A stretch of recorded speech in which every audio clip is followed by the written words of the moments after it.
नमस्ते दोस्तों। क्या आपने भी सोचा है कि जिस कंप्यूटर या स्मार्टफोन को आप अभी इस्तेमाल कर रहे हैं वो कैसे बना? इसकी कहानी बहुत दिलचस्प है। आज हम बात करेंगे कंप्यूटर की 5वीं पीढ़ी यानी 5th जनरेशन के बारे में, जो आज भी चल रही है और हमारे भविष्य को आकार दे रही है। तो चलिए थोड़ा टाइम में पीछे चलते हैं। पहले के कंप्यूटर बहुत बड़े होते थे, एक पूरे कमरे जितने बड़े। उनमें वैक्यूम ट्यूब्स लगे होते थे जो बहुत ज्यादा गर्मी पैदा करते थे। फिर आए ट्रांजिस्टर, फिर इंटीग्रेटेड सर्किट और फिर माइक्रो प्रोसेसर। हर पीढ़ी के साथ कंप्यूटर छोटे, तेज और ज्यादा शक्तिशाली होते गए। और फिर 1980 के दशक के बाद शुरू हुआ एक नया दौर, 5वीं पीढ़ी का दौर।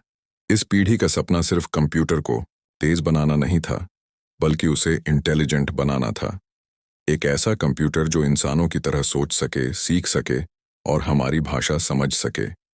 और इसी सपने ने जन्म दिया आर्टिफिशियल इंटेलिजेंस यानी एआई को। जी हाँ, एआई 5वीं पीढ़ी के कंप्यूटरों का दिल और दिमाग है। पहले के कंप्यूटरों को हमें स्टेप बाय स्टेप बताना पड़ता था कि क्या करना है, जिसे हम प्रोग्रामिंग कहते हैं। लेकिन एआई वाले कंप्यूटर खुद से सीखते हैं, डेटा को एनालाइज करते हैं और फैसले लेते हैं। आप सोच रहे होंगे कि ये सब तो बहुत हाईटेक बातें हैं, हमारी जिंदगी में इसका क्या काम? अरे, आप इसे हर रोज इस्तेमाल करते हैं। जब आप गूगल पर कुछ सर्च करते हैं और वो आपके मन की बात समझ जाता है, वो एआई है। जब आप अमेजॉन पर शॉपिंग करते हैं और वो आपको आपकी पसंद की चीजें दिखाता है, वो एआई है। आपका सिरी, एलेक्सा, गूगल असिस्टेंट, ये सब 5वीं पीढ़ी के ही तो चमत्कार हैं। इस पीढ़ी की सबसे बड़ी खासियत है पैरेलल प्रोसेसिंग। इसका मतलब है कि कंप्यूटर एक साथ हजारों काम कर सकता है। पहले के कंप्यूटर एक बार में एक ही काम करते थे, जैसे एक इंसान एक ही किताब पढ़ सकता है। लेकिन 5वीं पीढ़ी का कंप्यूटर एक ही समय में हजारों किताबें पढ़ सकता है। इसी वजह से आज हम बड़ी बड़ी साइंटिफिक रिसर्च, मौसम का पूर्वानुमान और फूजाडी मेडिकल एनालिसिस इतनी जल्दी कर पाते हैं। और एक और कमाल की चीज है क्वांटम कंप्यूटिंग।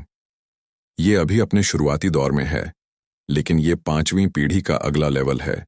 ये इतने शक्तिशाली होंगे कि आज के सुपर कंप्यूटर जो काम सालों में करते हैं, वो उन्हें कुछ सेकंड में कर देंगे। सोचिए, इससे हम कितनी नई दवाइयां खोज पाएंगे, ब्रह्मांड के कितने रहस्य सुलझा पाएंगे। लेकिन दोस्तों, हर टेक्नोलॉजी के दो पहलू होते हैं। एआई और 5वीं पीढ़ी के कंप्यूटर जितने फायदेमंद हैं, उतने ही कुछ सवाल भी खड़े करते हैं। डेटा प्राइवेसी का सवाल, नौकरियों का सवाल और ये भी कि क्या मशीनें कभी इंसानों से ज्यादा इंटेलिजेंट हो जाएंगी। ये सब बड़े सवाल हैं जिन पर हमें सोचना होगा।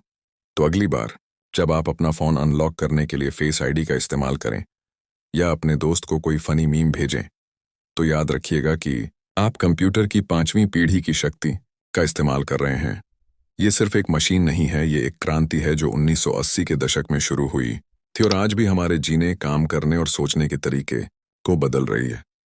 ये कहानी अभी खत्म नहीं हुई है, बल्कि अभी तो असली मजा शुरू हुआ है। आप इस भविष्य के बारे में क्या सोचते हैं?